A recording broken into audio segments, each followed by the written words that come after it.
minute. But I have to tell you that what he liked about my book was that I confronted the forbidden and taboo subjects of ufology, and I called them the 3 R's. Most ufologists don't want to deal with these 3 R's: religion, reincarnation, and reptilians. Okay? You get the idea. I'm going to just give you a brief rundown on the conclusions that I came to in writing this book, and you'll let you judge for yourself if you think that my conclusions match any of your conclusions. One, that we live in an illusory world.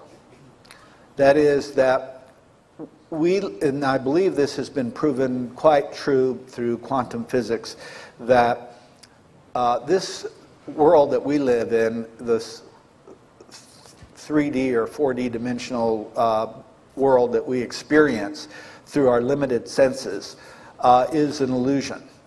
That in fact, when you get down to the quantum level, the subatomic level of reality, it doesn't behave in any way the way that the material reality behaves.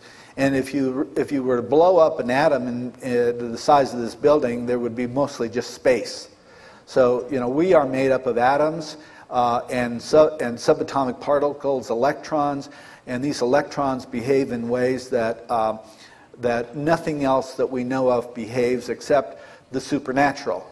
We find ESP amongst electrons, and we find the most interesting thing, that there is no separation at the subatomic level. Everything is one. There's no difference between one electron and another, and they're all encoded with the same information that would allow them to replicate the whole universe, it seems.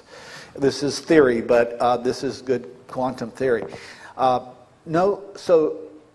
And this is exactly what mystics have been trying to tell us for so many years, that the world is an illusion, and that the real world and universe is a non-physical. And that's where we come from, and that's where we go. But most of us are totally unaware of where we came from, why we came here, what we're supposed to do while we're here, what's going to happen when we leave here, and what we're supposed to do when we get there. So we're really like blind people groping around with these feeble little senses to determine what reality is. And if you think about it, the eyes can see very limited spectrum of light. The ears can hear very, very limited spectrum of sound. Our taste is very practically worthless for determining the nature of reality. Touch is pretty, useless also. We really are like ants crawling on the back of an elephant. We have no idea that we're even on an elephant. We have to use extraordinary other abilities that we have built into ourselves, into our bodies, to really penetrate this illusion and see what is on the other side. And that's what shamanism is all about, and that's what the UFO abduction experience is all about. I have concluded, and I think quantum physicists have concluded also, that there are many dimensions, multiple dimensions, and that there are higher beings who can traverse these dimensions with their technology.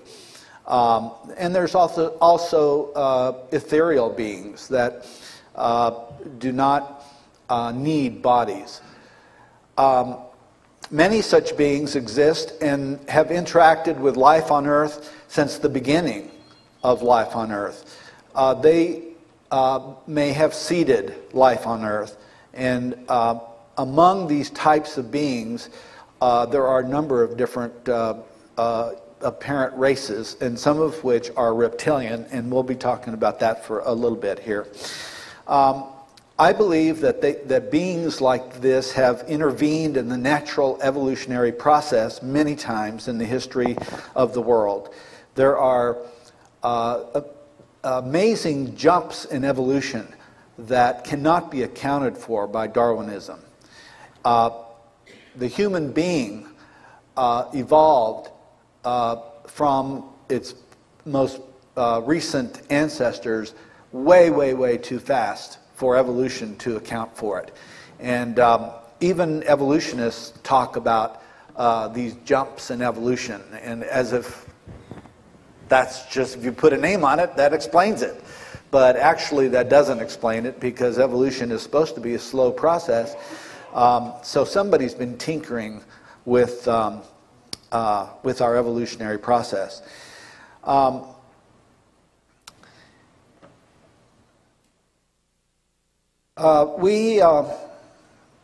These beings have imparted knowledge to humans for millennia, and that we are a product of their genetic manipulation. And so, therefore, I believe that we are hybrids that were engineered specifically to be able to perceive the world in this limited fashion. I believe that they are still doing this.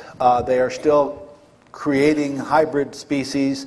I have plenty of research, and so do others, that would verify that.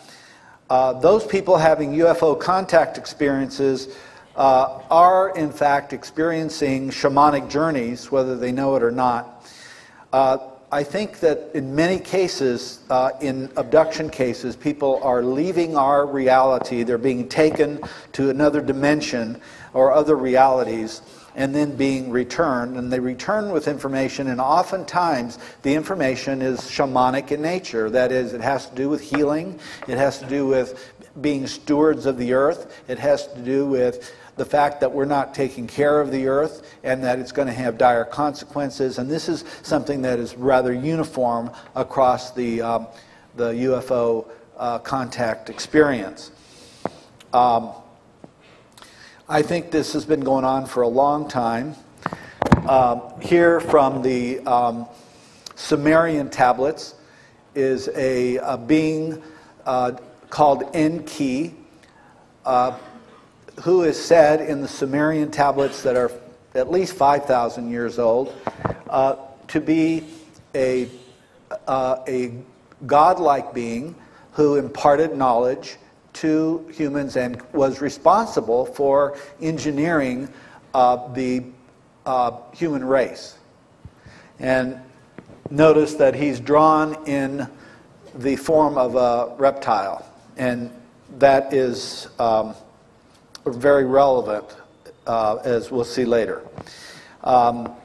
You see the reptile and the double reptile, the intertwined reptiles represented in, this is an Egyptian culture, and the reptile has represented wisdom, and particularly healing wisdom. And in this very interesting slide has led some people to see it as a representation of the double helix of the DNA molecule, which I'll talk about also. The people who have shamanic experiences and abduction experiences have heightened psychic abilities as a result of their experiences. This is something I have found common wherever I have gone to research. Mexico, Australia, and all over the United States, same thing. I've found that those who confront their experiences and grow with their experiences go through a remarkable transformation from going from one of terror to one of actually learning from their experience, becoming a part of their experience, moving forward with their experience, owning